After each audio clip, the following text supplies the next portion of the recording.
Hello, everyone. This is Damiano Borgogno from UNDP. So thank you so much for being here. Today, in this 1 hour long side event, which is a joint UN side event, we're going to present some information and country practices with the CBIT, or Capacity Building Initiative for Transparency. So for your information, the agenda will be structured as follows.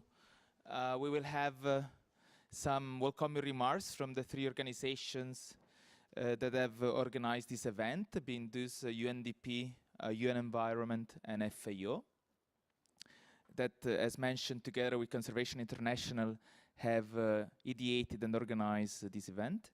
Then we will have two presentations to provide further inputs or what the Enhanced Transparency Framework is and how CBIT works. So we'll have two representatives from UNFCCC and from Jeff presenting those. And then we'll have a panel,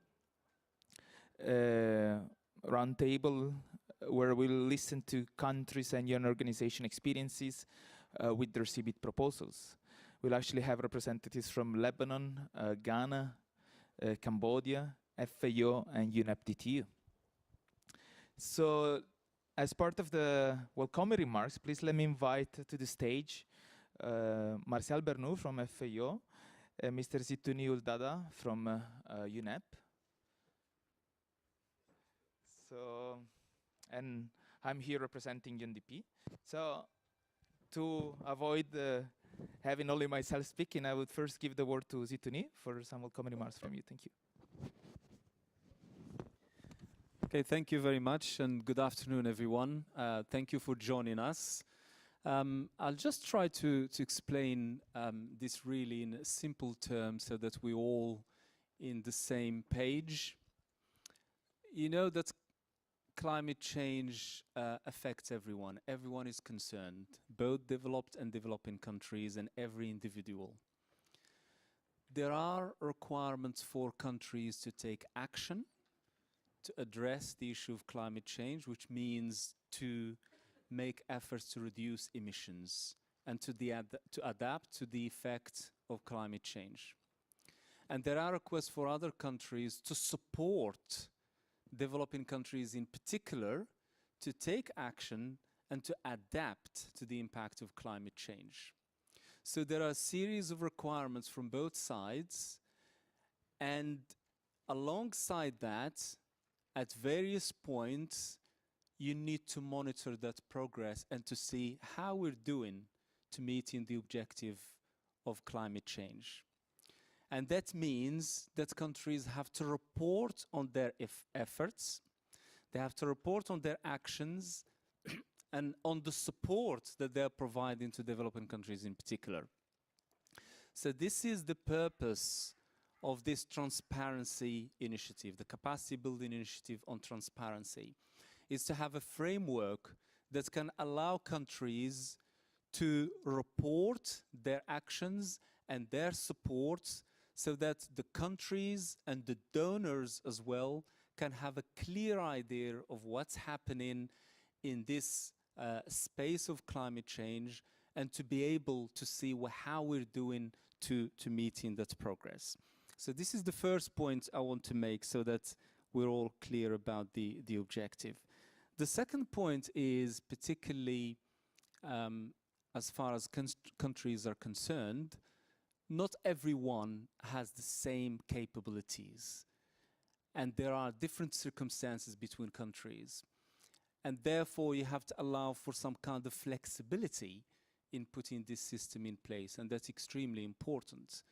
So the capacity building is crucial, and it concerns the mitigation, the adaptation, but also the implementation of the nationally determined contribution. So we won't be able to monitor the progress and to see how we're doing unless we have capacity in place, unless every country has the institutional, the human, and the technical capacity to be able to to monitor their progress. This obviously requires information and data to be able to do that. Now, under this initiative, what is important is that there are a number of projects with developing countries to help them to achieve that. And here I'd like to thank the Global Environment Facility in particular for funding this project. I don't think we thank the GEF enough, because they do actually fund a range of projects in mitigation, in adaptation, and in relation to energy efficiency and renewable energy as well. So I hope this gives you an overview of what is the purpose of this initiative and why it's important. And I'll stop it here, and I'll let other colleagues to come in, and then we'll be happy to have an interaction and answer any questions you may have. Thank you. Thank you so much, Situni and UN Environment as well, for the key collaboration that we've been developing recently on transparency. I would ask my friend Martial as well to present an FAO. Thank you, Damiano. First of all, let's introduce myself. So I'm Martial Bernou. I'm in the Climate and Environment Division at the FAO. And I'm leading a team on mitigation, climate change, agriculture, and also piloting a thematic working group on agriculture, food security, on land under the umbrella of the NDC partnership. So I can only share all the points you were raising. It's really, we have exactly the same concern. Even looking only on the window of FAO, that is land, agriculture, forest, and other land use. So I fully agree with all your points. Even with the last point, we should really recognize that Jeff is really, I would say, impressive in that fund, because that fund was happening after a decision. It was a COP decision in Paris, and then Jeff have to implement. And I guess we had a really constructive approaches with all implementing agencies, and Jeff trying to understand what we can and what we should do to attend the request from most of the developing countries that are facing all that problem in terms of understanding what is the enhanced transparency framework, what we should do to implement more transparency in terms of reporting, mitigation, and also adaptation. And if I look with my small glasses on agriculture, on forestry, on terrestrial aspect, for us at FAO, really, there is no opposition between mitigation and adaptation. When you will have to implement solution to attend a global problem that is climate change, you will have to implement the solution locally with local people. So it means also adaptation. So we are really working on that link between mitigation and adaptation. Just to give you some number that we were really surprised at FAO, when the NDC went out, we had a look at all the NDC that was published, and it was quite difficult because there was no common template, so we were looking at really different documents. But we find that without any surprise, adaptation was really prominent in most NDCs. So for the number, 98% of countries with an adaptation section were mentioning adaptation, and 93% were developing countries. But the surprise was on the mitigation aspect. We were not expecting so many countries expressing a concern on agriculture and mitigation. So 89% of all countries were referring to mitigation in the AFOLU, agriculture, forest, and other land use sector, and 86% of the developing countries. And 2/3 of the countries were expressing a concern that they want to show or to highlight co-benefits in terms of mitigation adaptation for the sector. So for us, FAO, being part of that capacity building to implement transparency, it's really, really important in the agriculture sector. That is a sector that is also most of the time one of the more prominent in most developing countries. So I will just stop here. I will have the occasion also to present the global AFOLU project we have developed. Also, we will exchange with you on the global platform. So thank you, Damiano. Thank you so much, Martial, and thanks to FAO as well. Let me just add three more points on behalf of UNDP on this. The first one, that only partnership will deliver ambitious and measurable results. This is one of the priority of our administrator, Joachim Steiner. And by having this joint One UN-side event, I think the three UN agencies, FAO, UN Environment, and UNDP, we want to reconfirm our commitment to a coordinated effort in supporting developing countries in accessing and implementing successfully CBIT and the Enhanced Transparency Framework. Indeed, as we will see later on, we have two global projects that are fully coordinated, and we are also having continuous interactions among each one of the four agencies engaged so far in CBIT, and I think this is improving our capacities of providing the proper support at the proper time to countries. My second point would be that we also need a all-of-society approach to climate actions and to enhance transparency framework. So we're pleased to observe that some of the proposals submitted to CBIT try to engage and create capacities as well in the academia, for example, or through civil society organizations. And engaging also in training the private sector on what measurement, reporting, and verification is. And we think this is a good approach, because we need a critical mass of people and organizations all supporting climate action. Last but not least, climate action is development action. So we should take into consideration that climate action can boost progress on each and every one of the Sustainable Development Goals.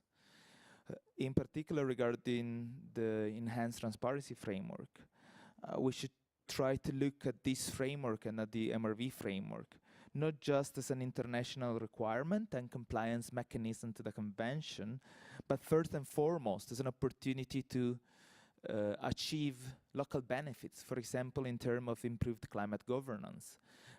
In several cases, CBIT is, for example, aimed at improving institutional arrangements that may allow countries to have established, in place, and self-funded institutionalities in the medium-long term. So said that, again, let me thank Zitouni and Martial for the welcoming remarks, and I would consider this side event open, and I would invite my two colleagues to go back to the seats, and I would actually like to invite here Bava Dungana from UNFCCC and Jisa Oki from Jeff. This session, I'll stand up in the meantime. This session is aimed at providing some initial some technical inputs on what ETF and CBIT is. So I would actually ask Bava Dungana from UNFCCC to start and provide some additional information as a reminder what the ETF, the Enhanced Transparency Framework, and the MRV mechanism is. Yeah, if you can maybe go there. Let me just.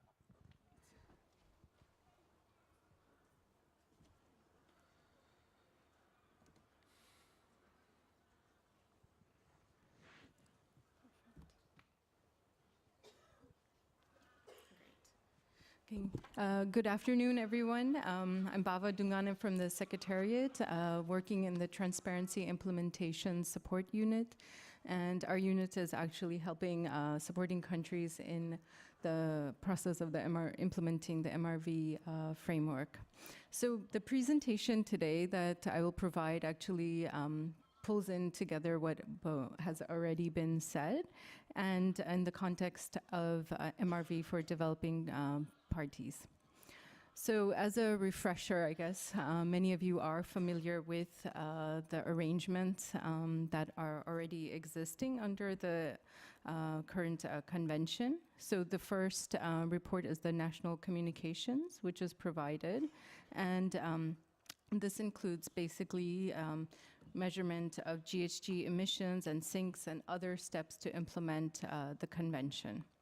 And this was established through the decision 17/CP8. Then the process moved along, and then came along the biennial update report. And this was established, the guidelines were established through decision 2/CP17. So the biennial update report includes an inventory, GHG inventory report, reporting on mitigation actions and their effects, and reporting on domestic MRV system and needs and support.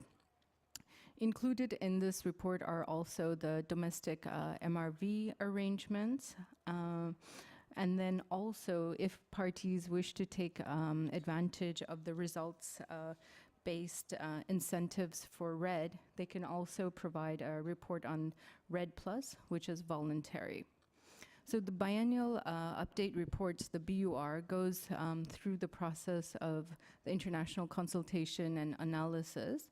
This includes a technical analysis by a team of experts, and under this analysis, the biennial update reports are conducted, and then what the voluntary RED Plus is usually a technical annex to the report if a country wishes to submit this.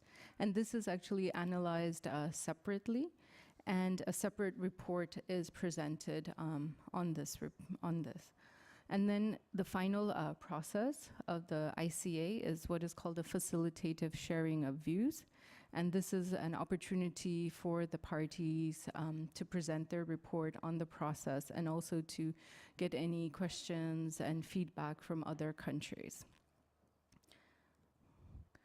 The Enhanced Transparency Framework under the Paris Agreement, or ETF, as Damiano has added another acronym to it. This is established through Article 13 of the Paris Agreement. Under this, I would say there's three main elements, which include reporting, the technical expert review, and the multilateral facilitative consideration. Under this, there are provisions for all parties, and then different provisions for developed country parties and developing country parties. For under-reporting, all parties shall report on their GHG inventory, and then also the progress made in implementing their NDCs. And in addition, other parties should, as appropriate, also on the climate change impacts and adaptation. For the developing country parties, they shall report on the financial, technological transfer, and capacity building support provided to developing countries. And then from developing countries, they should report on the support that has been received. The technical expert review process, this would be conducted for all parties that have submitted the information. And then in addition, for the developed country parties, there will also be a review of the information submitted under Article 13.9, which basically is on the support that has been provided. All of these reports undergo the multilateral facilitative consideration. Just to keep in mind that under this provision, for countries with special circumstances, such as the LDCs and the SIDS, this is recognized under the transparency framework as well, and they shall report in light of their capacities.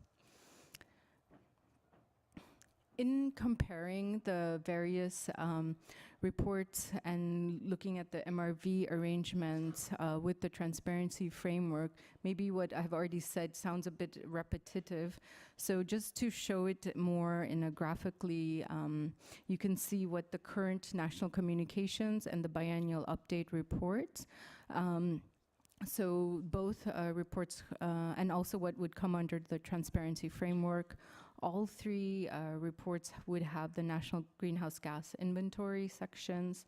The national communications has a few more sections on such issues such as programs containing measures to facilitate adaptation to climate change, Also, programs containing measures to mitigate climate change, support provided for technology transfer, research systematic observation, education and training and public awareness, capacity building, information and networking, and also constraints, gaps, and related financial and technical capacity building needs. Similarly, the biennial update report has greenhouse gas inventories, mitigation actions and their effects, and finance, technology, and capacity building needs. The transparency framework is on a similar line, which would have the national greenhouse gas inventories, progress made in implementing the nationally determined contribution under Article 4, and then climate change impacts and adaptation under Article 7, and also financial technology transfer and capacity building support needed and received. In terms of the consideration of the information reported, as you all know, the national communications do not undergo any sort of review process. The biennial update undergoes the technical analysis of information submitted in the BURs, which is later followed by a facilitative sharing of views. Under the transparency framework, there will be a technical expert review of the information submitted on the GHG inventories and tracking of progress in achieving the NDCs. And this information would also go through a facilitative multilateral consideration of progress with regards to efforts under Article 9 and its respective implementation and achievements of the NDCs. Excuse me. So under the Paris Agreement, one of the things that would be happening is that there would be an enhancement of the quality of the information. And in order to do this at the national level, what would be needed is a more robust national MRV system. So this would include having strong institutional arrangements at the national level, good tools and methodologies, and data and information. In order to provide the reports that would undergo a technical analysis and the facilitative sharing of views.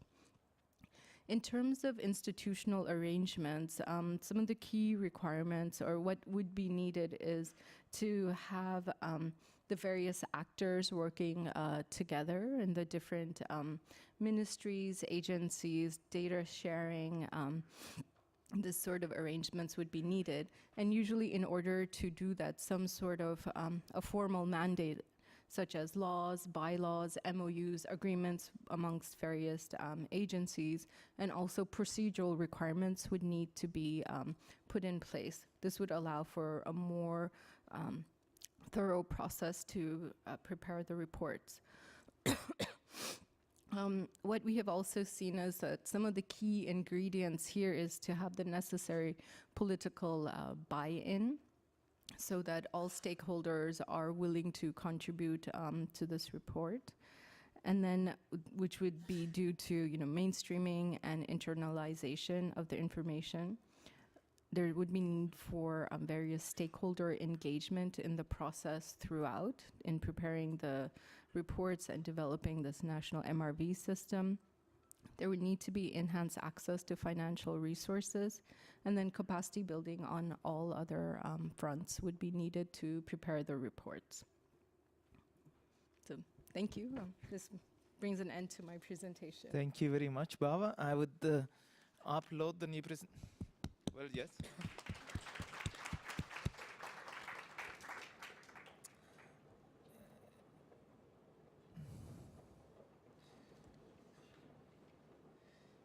Yes, I would now like to invite Mrs. Chizuru Aoki from Jeff to provide the presentation.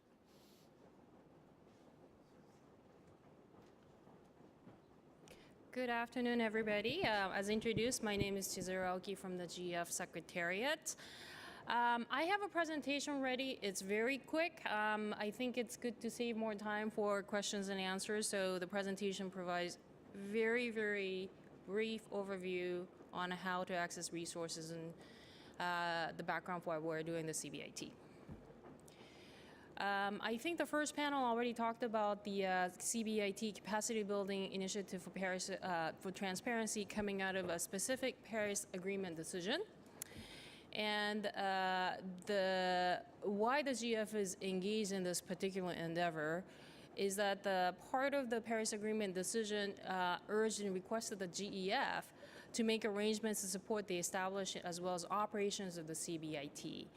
And they requested us to be done on the priority reporting related needs, which MRV and what have you that Bava just explained.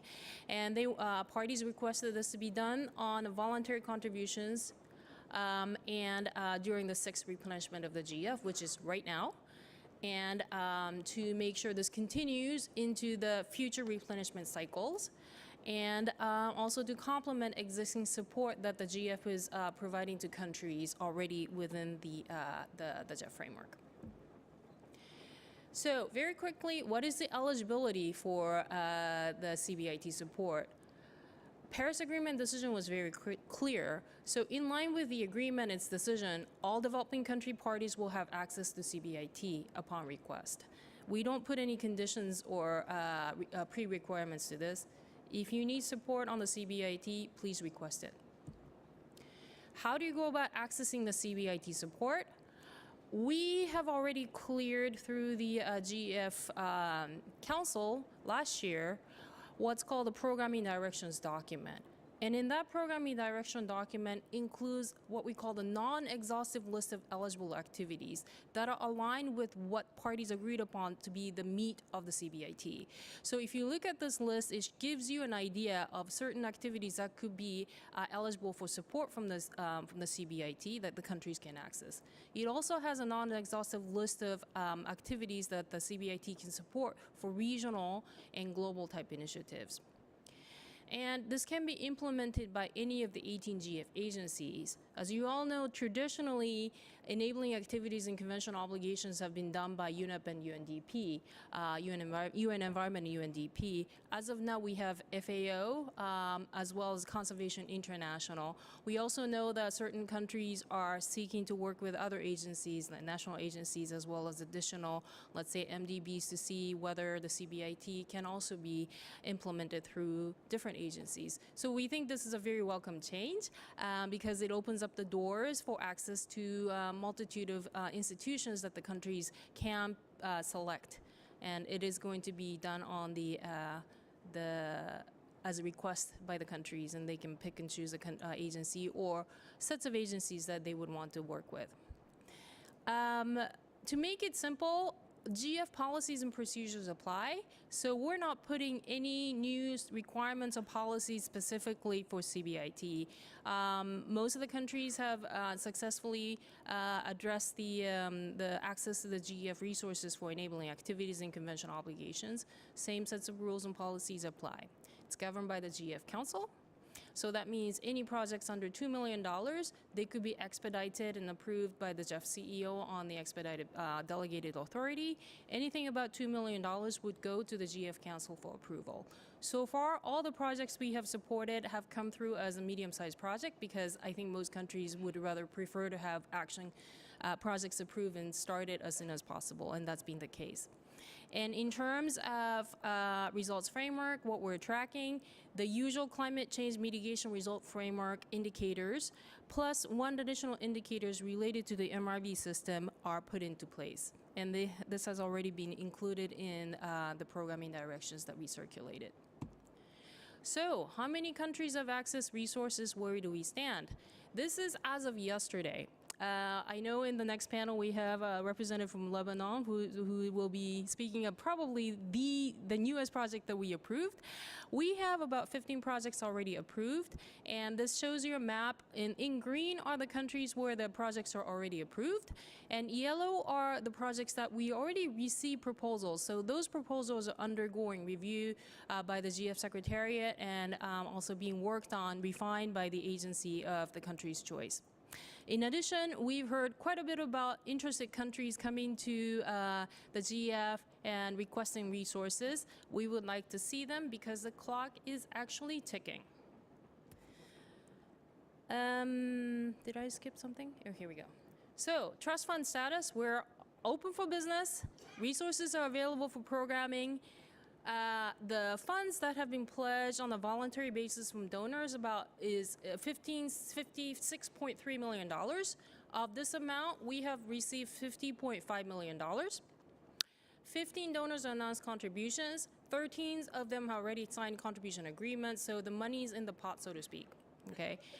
So far, we have programmed 37% of available resources, and this trust fund, when we established it, the intention was this trust fund to run until the end of the JEF6 period, which is the end of June of 2018. So right now, we're looking at about 8 more months period remaining for countries and agencies to come to us and program the remaining resources that we would like to do. Of course, if it doesn't get done, we will go back to the countries to see donors to see what could be done. But our intention still is to ensure that the resources get programmed, because this was supposed to be one of the priority requests coming out of the Paris, and we worked very hard with countries as well as agencies to make this happen. So please, let's use the opportunity available. Next steps. We will continue to review and process projects in the pipeline, as well as reach out to see what kinds of project concepts could be made more concrete and put through the review process for approval. We would like to finish the trust fund programming in the GF6 period by June of next year. We will continue to outreach to encourage countries to access the CBIT. We've done this on a number of different measures, including our extended constituency meetings. And we are committed to continue partnership with and coordination with other initiatives such as ICAT, as well as bilateral initiatives, some of which will be announced as well as confirmed here in COP23. And if you remember the Paris Agreement decision, it was clear that the GF is to continue the CBIT support into the phases beyond the current GF6 phase. So we're in the process of replenishment negotiations. We have so far proposed how to mainstream the CBIT efforts into the trust fund programming. So by June of next year, we will complete the JEF7 replenishment with hopefully the mainstream CBIT that all countries can agree upon. So I will stop right there, and I'm available to answer any questions you might have. Thank you.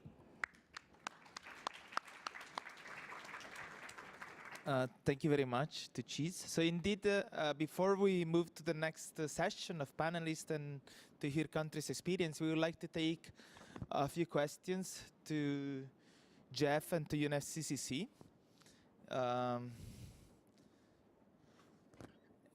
In case you have any doubt or request or clarification, I think this is the best time to do so. Thank you. If you can introduce yourself and then provide the question. Thank you. Thank you very much. I'm Sum Thi. I'm from Cambodia, from Climate Change Department. And thank you very much for presentation, the two presentations from UNFCCC and from Jeff. I just want to ask a question to the Jeff.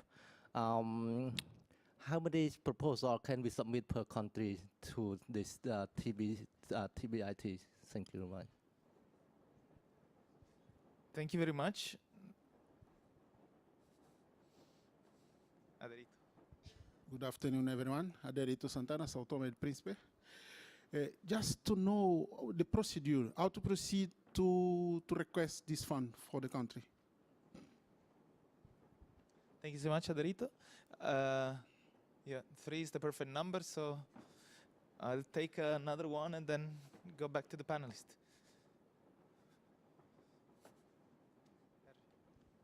Thank you. Good afternoon from my side too. Harry Frans from the Netherlands. 2 related questions. Are there any projects that you rejected? So it's good to know how high the chances if you put something in. And the other one, how long on average is the time between sending in the project and receiving the money? Okay, thank you. I understand there are other questions, but first I would give the word back to Jeff in UNFCCC, and then eventually we take a couple of other questions. Thank you for those 2 questions. Let me take them in the reverse order. We have not rejected any projects. So any proposal that comes to us so far, we have reviewed them. We have consulted with the countries as well as the agency to ensure eligibility as per what was agreed upon in the programming directions and approve them. And in terms of speed of project approval, generally speaking, these types of enabling activities and conventional obligations tend to be rather fast in terms of the approval within the GEF. So I don't have the exact numbers, but I'd be surprised if it's more than 3 months from the initial submission until the approval by the GEF. And that seems to be the actual number that we have for the BURs. So we're talking about something very, very quick within the, relatively quick, and very, very quick for the GEF framework. Your question on how you go about accessing resources, like any other enabling activities and conventional obligations, if you go to the GEF website, there's already a template for either the full-size project or medium-sized project, and you can basically click on this to be a CBIT proposal. And we request financing out of the CBIT, you fill out, and you submit it back to us with an agency or agencies of your choice. And then we review it, and once it's deemed technically aligned with the eligibility, we go ahead and approve it. Now, you have a choice of doing it as a medium-sized project, which will be expedited. That will be under $2 million. Or you have also the choice to do a full-size project. If it's a full-size project, like all other GF projects, it would need to be included in the work program to be explicitly approved by the GF Council. So it tends, generally speaking, that tends to take a little bit longer. So far, all the proposals that have come to us that we have approved have come as a medium-sized project. Your question, I'm sorry, tell me one more time. Oh, what if you can do one or multiple projects? Right now, we are requesting countries to submit one proposal per country for access to the CBIT. And here's a reason. If you look at, this is within the transparency framework. And if you look at the national communications and BUR, this kind of MRV and transparency type related initiatives, we have traditionally done one per each cycle. And once we start to really look into dividing that into different segments as well as different sectors, then we think it's going to be a little bit more challenging for the country to finalize and as well as get to a certain level and sort of go through the process in a coordinated way. So right now we're asking countries to come back to us and say, this is what we want to do for this particular CBIT request. And that doesn't mean that you cannot prioritize certain sector or certain sectors. Right now, we've seen certain examples as well as projects come through from the FAO as well as, I think, CI. A lot of countries wanted to really focus on land-based as well as AFOLU because they think this is the sector that seems to have fairly large uncertainty as well as methodological development needs, whereas other countries have gone into more broad institutional framework strengthening. So you have a choice. What we ask right now is you come back and submit one proposal. Thank you very much. I will take 2 more questions. The first one will actually be asked in French, but as one UN FAO will support in the translation, Colette. Excuse me, I'll speak in French. Bon, je suis Madame Kabore Colette, point focal MRV du Burkina Faso. J'ai suivi avec intérêt les présentations et je suis intéressée de m'inspirer un peu de l'expérience de la présentatrice du Ghana. Parce qu'actuellement, on est en train de mettre en place un réseau d'échange MRV, système MRV Sud-Sud, qui est en voie de démarrage. C'est très important. Maintenant, je ne sais pas si déjà vous appuyez des organisations de ce type actuellement. Et également, dans l'exposition, on a parlé d'arrangement institutionnel. C'est nécessaire pour mettre en place un système dynamique MRV. Les arrangements institutionnels, l'élaboration des outils. Je voudrais avoir beaucoup plus de précision à ce niveau. Merci. Merci, Colette. I think maybe the question will be more for the second panelist, but I'll ask Martial to translate.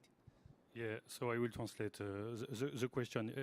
So Mrs. is a focal point on MRV for Burkina Faso, and she has basically two questions. One is on they are leading or they are part of a network of source exchange network.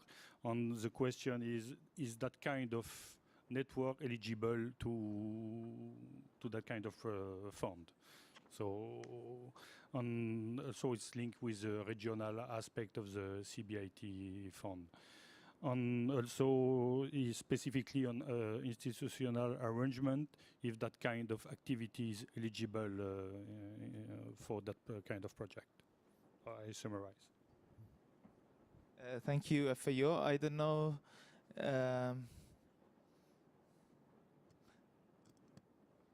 I don't know if there's any other question or yes. I'll actually take one more, and then we will close this session and move forward.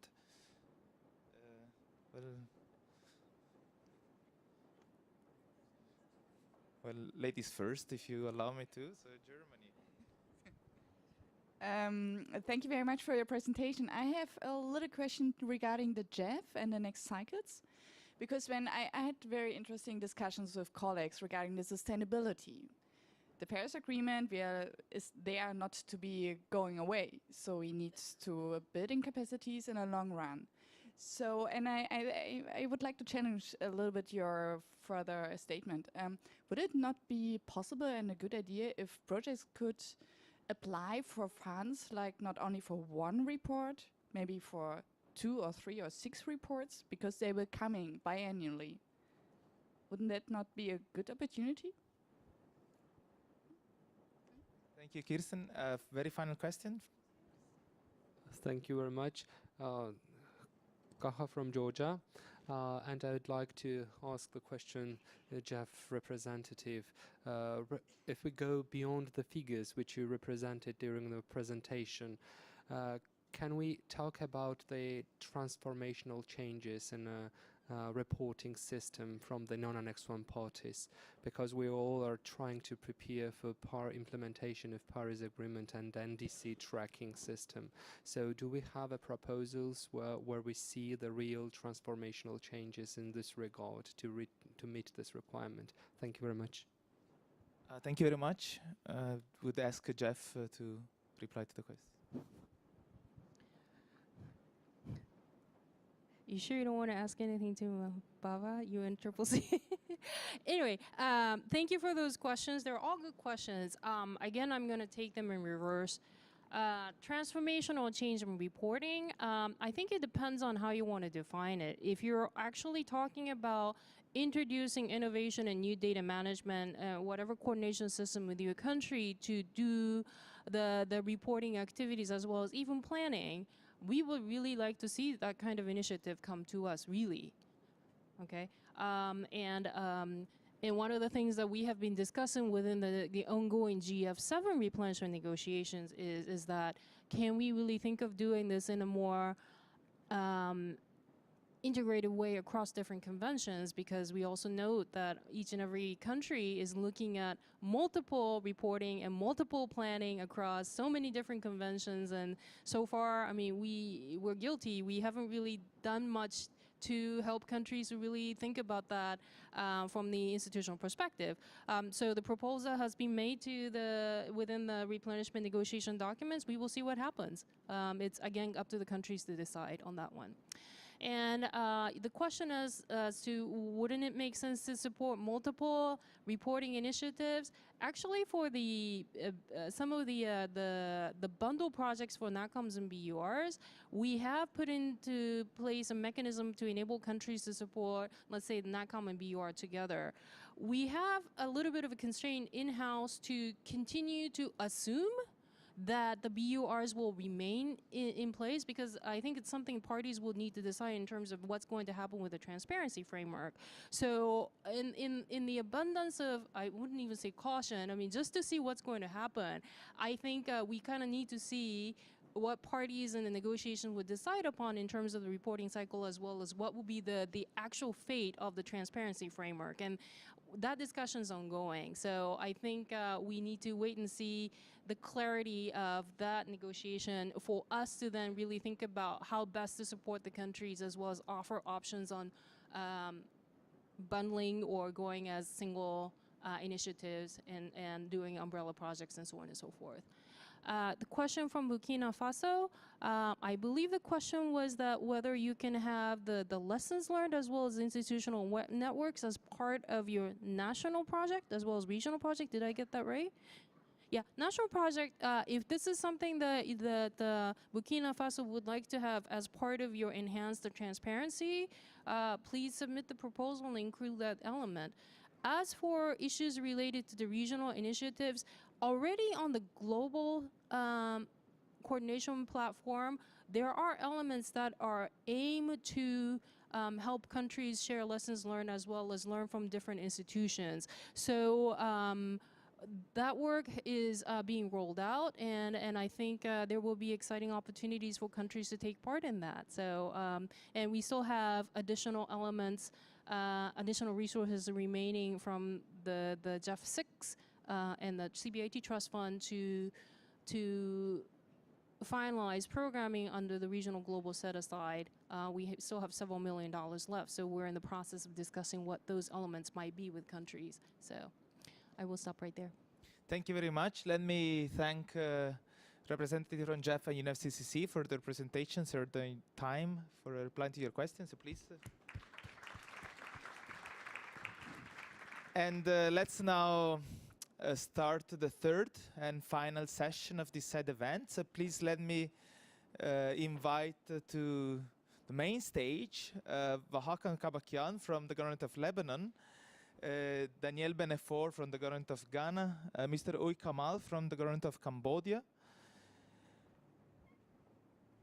which we maybe will appear later, but anyway, Martial Bernou from FAO, and Miriam Inostroza from, last but not least, of course, Miriam.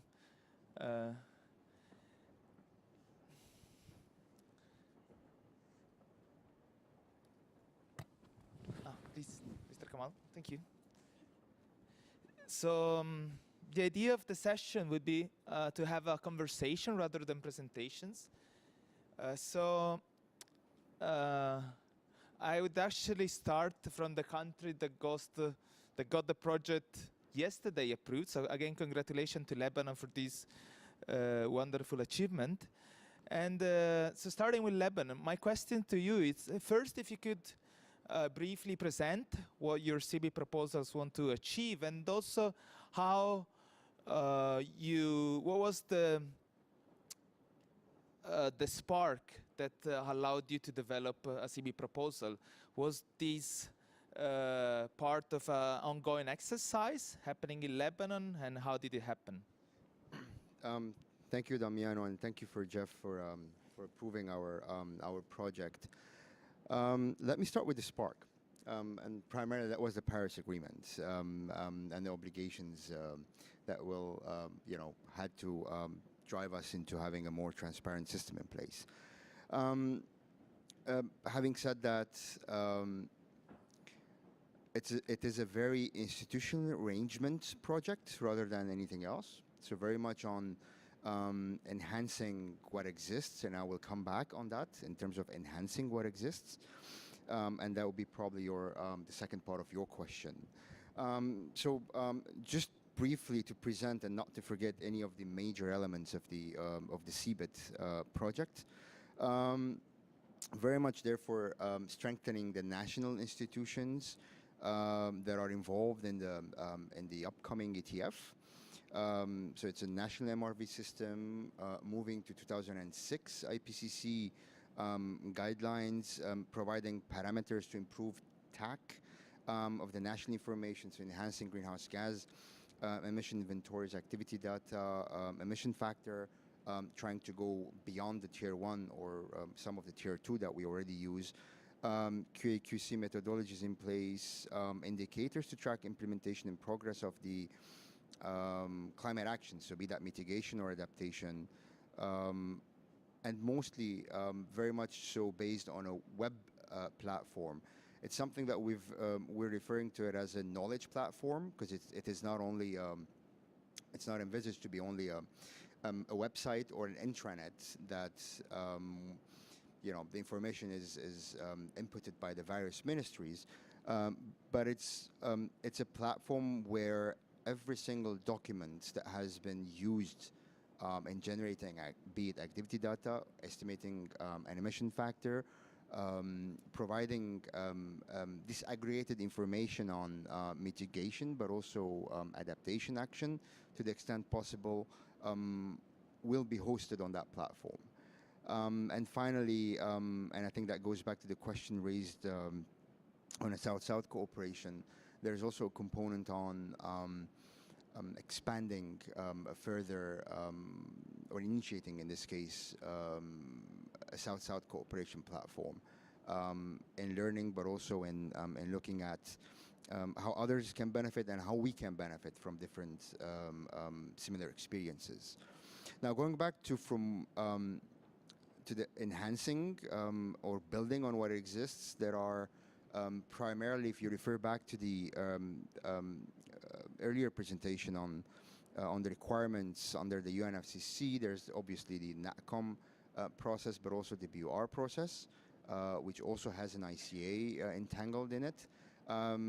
So a lot of activities, for example, from the gaps and needs identified under the ICA process, helped us design this. But also the UNDP low emission capacity building project, where while developing the NAMAs, there were the relevant MRVs developed for those specific NAMAs, but also a broader piloting of a greenhouse gas emission system or arrangement, but also an MRV system in cooperation with an EU Climat South project, where we actually piloted an intranet. So it's a web-based platform that will be expanded and strengthened via the CBIT. And we will have another side event on that in the EU Pavilion on Thursday, if I'm not wrong, in the afternoon. Thank you. Thank you so much, Vahakan.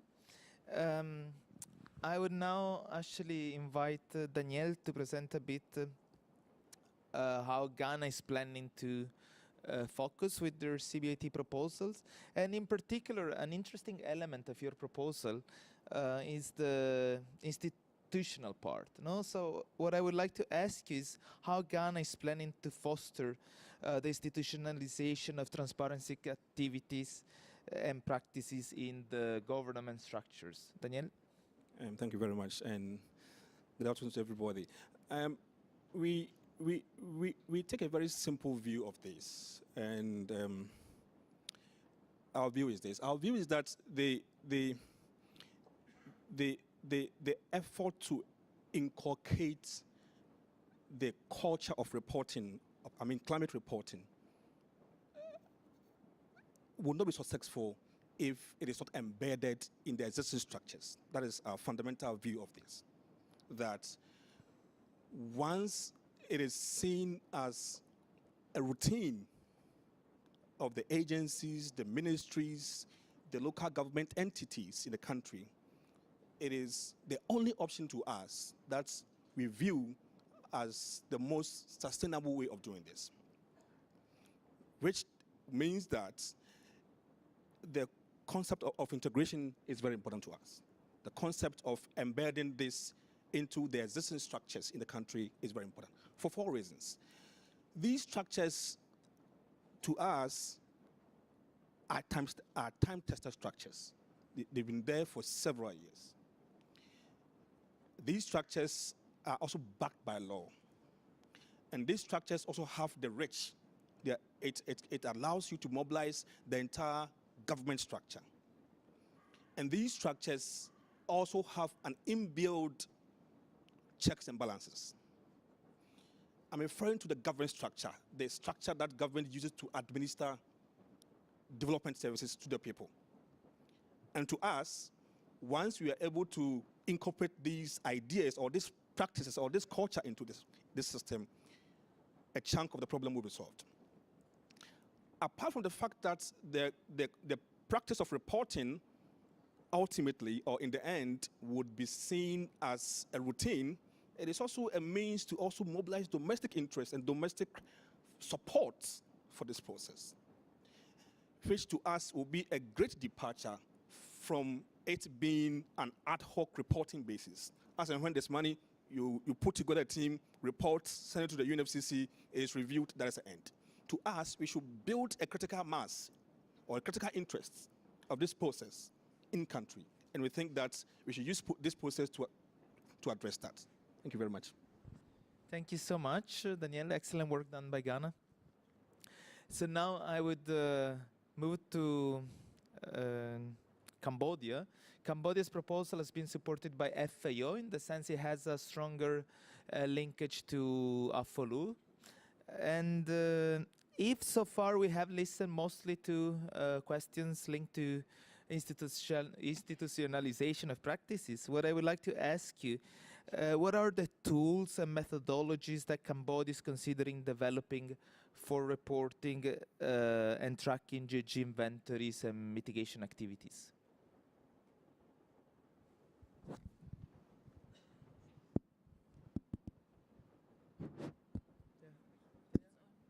Okay. Thank you for your question. But first of all, I would like to express my sincere thanks to FAO who inviting me to this important event.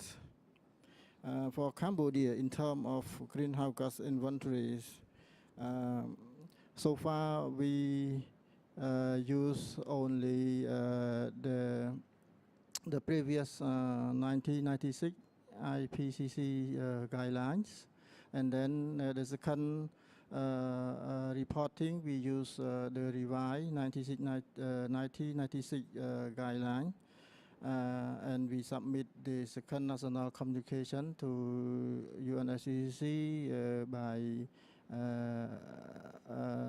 end of 2015, and of course in the national greenhouse gas inventory we use the tier 1, first tier. Then most of default value have been applied in the report. There's still more uncertainty in terms of activity data and emission factors. Follow that National Red Plus program, we did a lot of progress, I would say significant progress in terms of LULUCF sector, and more precisely for forest sector, that we generate more reliable concrete activity data, and we also develop local emission factor, below ground, above ground emission factors, but still have some more point that we need to improve in the forest sector. On the other hand, for agriculture sectors, livestock, it's still fully default value. So tier 1, that we need a lot of improvement in that sector. And we commit, recently, we plan to use the more revised IPCC guideline 2006 version.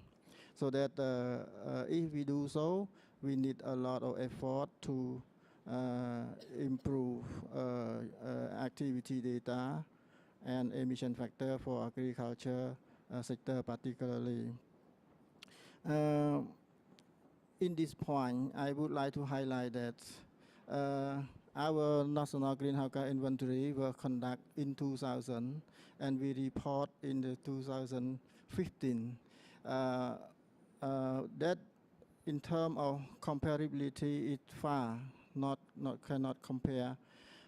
We should update the national greenhouse gas inventory more up to date and follow to fulfill the BUR and the next national greenhouse gas inventory. Cambodia plan to prepare the third national communication soon after this COP.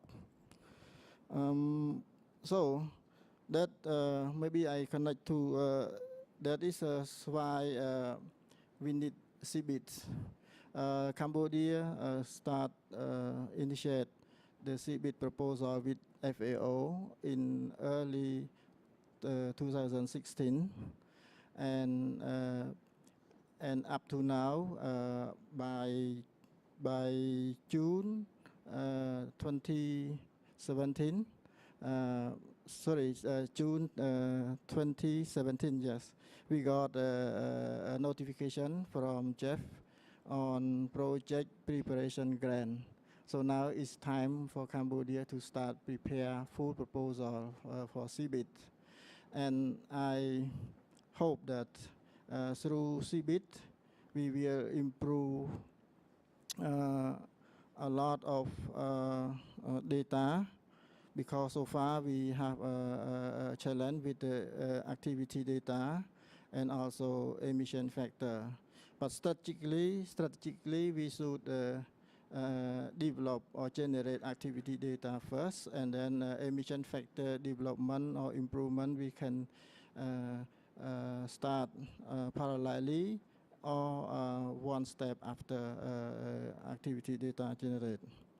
And I hope also that CBIT create a mechanism for knowledge and technology transfer to the specific local stakeholder. For instance, agriculture sector, forest sector, so that if we want to success in this enhanced transparency report and success in implementation of mitigation action in developing or LDC country, we need to expand more knowledge and technology transfer to the local stakeholder, so that they know the first, maybe they will quantify the source of emission and sink, and then together they can generate mitigation option together with cost-benefit analysis, and then we find the way to implement greenhouse gas mitigation activity. Consequently, that in the short conclusion, I would inform you all that Cambodia plan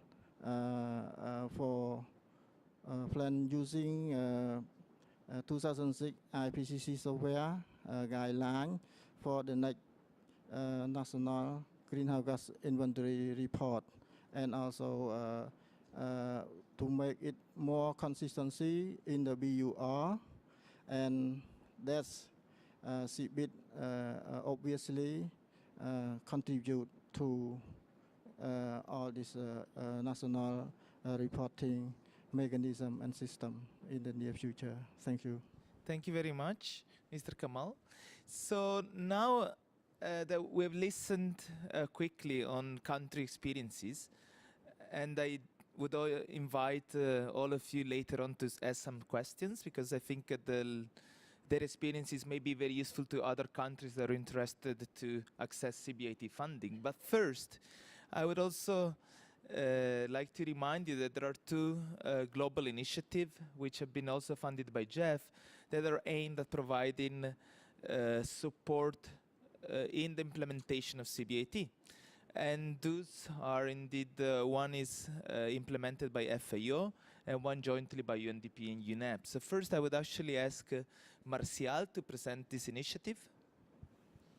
Yeah, so first of all, language should not be a barrier. So after the meeting, I am available pour parler en français avec les francophones e para falar português com os meus amigos da lusofonia sem problema. So back to English.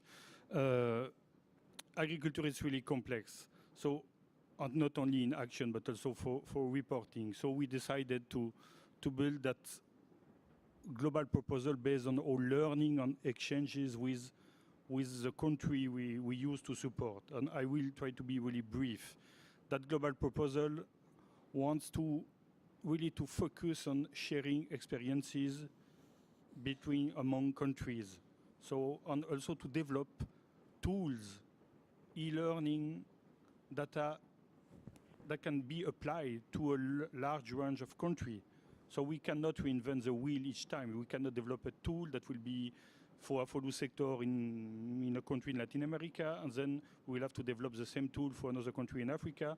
So we are working, trying to develop some tool methodology that can be applied everywhere, or sometimes context or continental or regional specific, and we will try to test those tools exchanges with some countries. So within that global proposition that is focusing only on strengthening and transparency in the FOLU sector, we want also to test the different tools in more or less 10 countries in the world. An important aspect at FAO that we are now focusing on the 2006 guideline, because most of the country one day will have to move to the 2006 guideline. If you look at IPCC, they are now refining their guideline. It will be the 2019 refinement of the 2006 guideline. So progressively, the 96 guideline will soon be really outdated. So it's important to already move and to stand ready to have the new methodology. And it's not so complex, but it requires some support to provide to the countries the way to use the 2006 guideline. Another important aspect with Damiano, with all the other UN agencies, but also here in the room we have GIZ that is part of the partnership on the transparency in the Paris Agreement. With UNFCCC Secretariat, FAO just signed an agreement. With IPCC, we also are organizing some kind of regional support. So this is also something that will be embedded in that global project, how to share experience, how to learn from a country to other that are facing the same kind of problem, and to look at the solution that was implemented, and if it's able to have some common rules, or to learn some simply from what was done, or what was wrong, or what was good. So there is also the two aspects to learn. It's not all people are always saying on success stories, but it's also interesting to learn from less than success stories what was wrong, and to avoid repeating the same kind of problem. So the global proposition is really in that kind of mood, really exchanging knowledge, hub of exchange for countries, and providing tools and instruments. So I try to be brief for my colleague to present, and we will for sure, as a global component on AFOLU, we will exchange with a global that is all sectors. That's it. Thank you, Damien. Thank you, Martial. And actually, with this introduction, I would ask Miriam, UNFCCC in partnership with UNDP is leading this global coordination platform. I also understand you have developed a website, so I would also invite you to present, there's a short presentation to present the key elements of the website, and then if you could add a couple of elements of what this global coordination platform is. Thank you very much, Damiano. Oops. Is it on? Can you hear me? The microphone is on. Yes. Thank you very much, Damiano. My name is Miriam Hinostroza. I'm from UNFCCC Partnership. It's a collaborating center to the UN Environment. As Damiano announced, together with UNEP, actually UNEP is implementing a global coordination platform through the UNFCCC Partnership. Well, you have heard some project proposals, highlights from the countries, what their proposals are putting forward to GEF. You have also listened from FAO what they are trying to do, very much focused on the FOLU sector and the agricultural sector. The objective of this platform, the Global Coordination Platform, is actually to provide a platform for coordination. Sorry for the repetition, but It is on the programming direction of GEF. They have decided to establish this global coordination platform in order to put in one single place all experiences coming from countries receiving support for implementing national activities.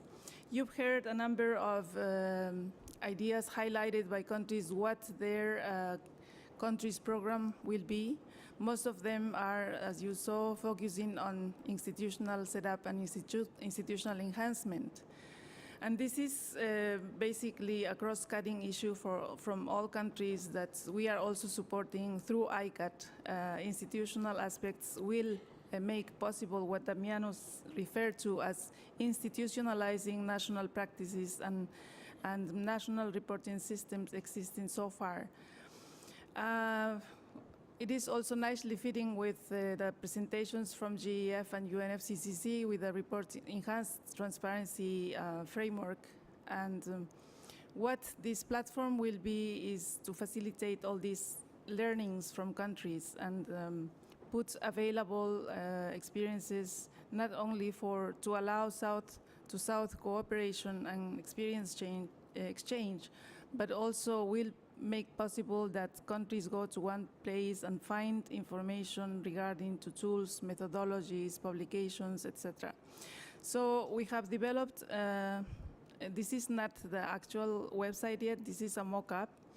So I will briefly run through it so you have an idea what we are expecting to upload in this website.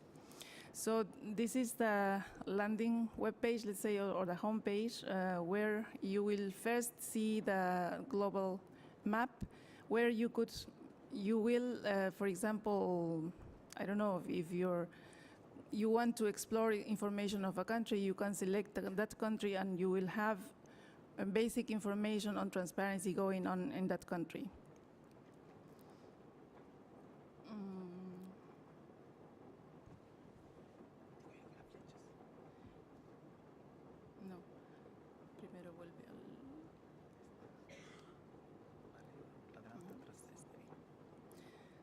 So, for example, if you go in the landing page, you will have, as I said, the global map, and you will be able to see information on one specific country.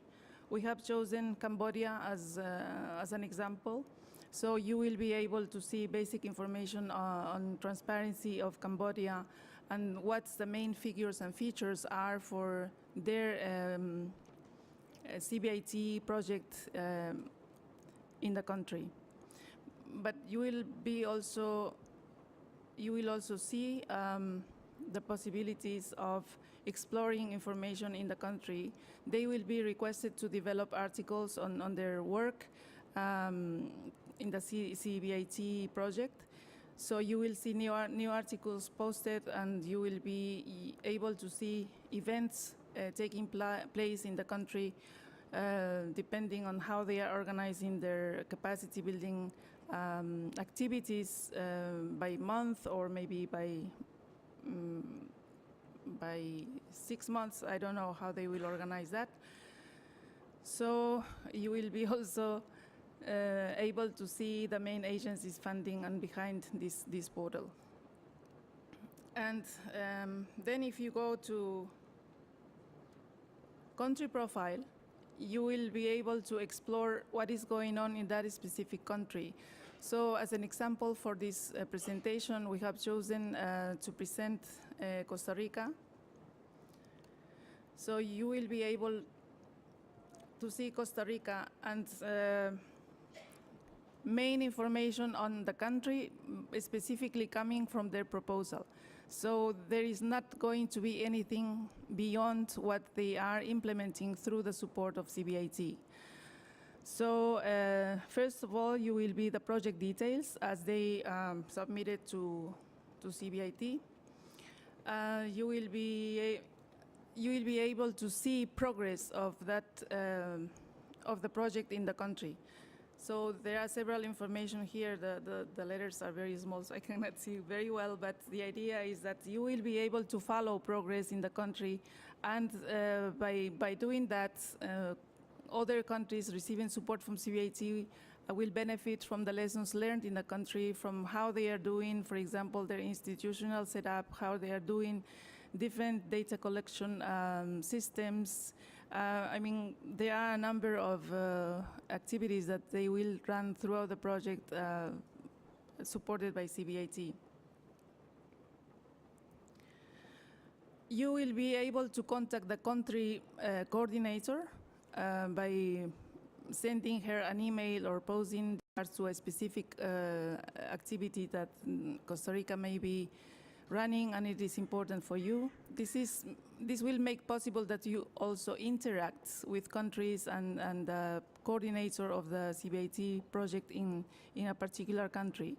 So we have, again, put the details here of our colleague in Costa Rica that will be the coordinator of CBIT activities.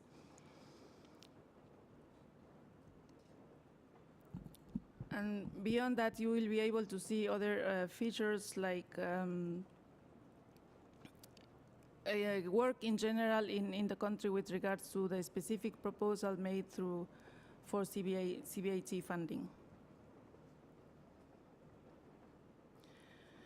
You will be able also to see the capacity needs in the countries. We are currently preparing a questionnaire that most of you have been, country participants especially, have been requested to provide feedback on the questionnaire. The idea is to assess the situation of the capacity needs in terms of MRV and transparency in the countries. So as the project goes, you will be able to see the progress in the countries. It's not, the intention is not to rank the countries with high, low, or anything. It's just for example, to donors have a place to see the needs, the emerging needs and the ongoing or the gaps of needs for capacity development in MRB and transparency. Then the next tab, you will be able to see project indicators. Those presented to GEF, there are a number of indicators there that they have promised to use to measure the progress of the CBIT project in the countries.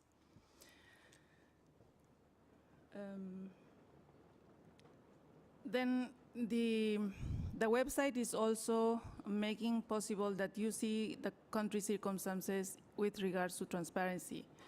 So different indicators in the country, starting from, you know, the usual information on economic indicators, energy use, emissions by sectors provided to UNFCCC through the national communications, through the BURs, etc. So this is a place where you will find information if you want to make a focused assessment of the country situation with regards to transparency and emissions and how they are phasing or putting together different systems for data collection and etc.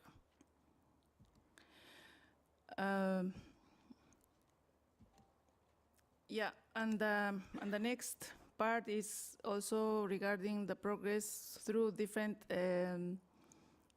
activities that countries will undertake throughout the project.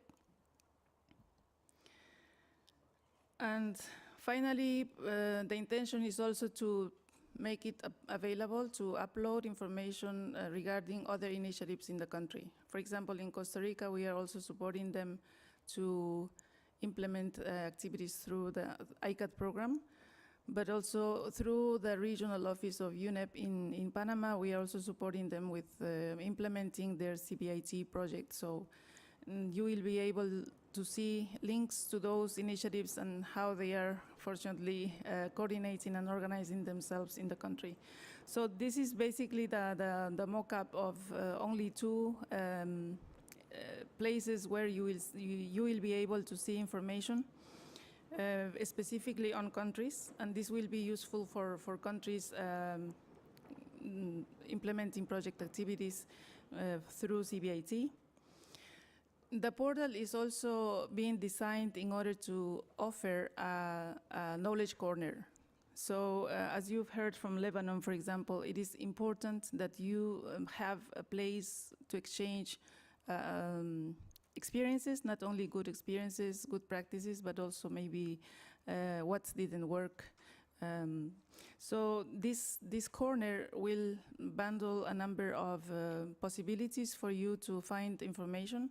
It will have a virtual library, fortunately collecting tools, methodologies, publications, guidances, etc. for MRB. You will be able also to participate through forum and peer-to-peer learning. It will be for the period that the project will run. There will be a moderator posing a topic and making possible the discussions go through among project participants. And there will be also a space to offer webinars. So countries willing to share experience, information on a new methodology, etc. For example, how you are updating these IPCC guidelines from 96 to 2008. Those things can be shared through a webinar that we will be helping them organize through the website. And maybe most of country project implementers here don't know, but you will be able to do this. This website will work with your participation. So you will be granted permission to upload information, but also you have some budget through your national programs to dedicate some time to update this web page. So thank you so much. It's a lot to say in so few minutes, so maybe we can expand with questions if they are there. Thank you so much, Miriam. Before we close, I would like to take 2 free questions, please. 2 free questions to the participants. Yes, we have one there. If you can please specify who you are, who the question is going to. Thank you.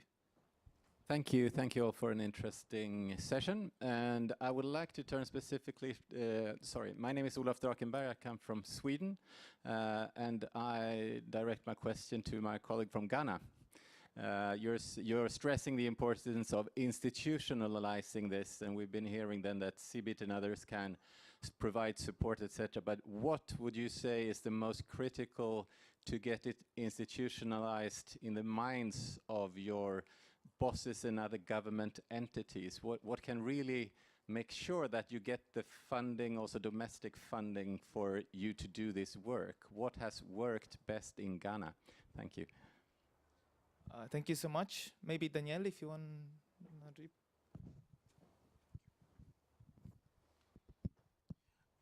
I think,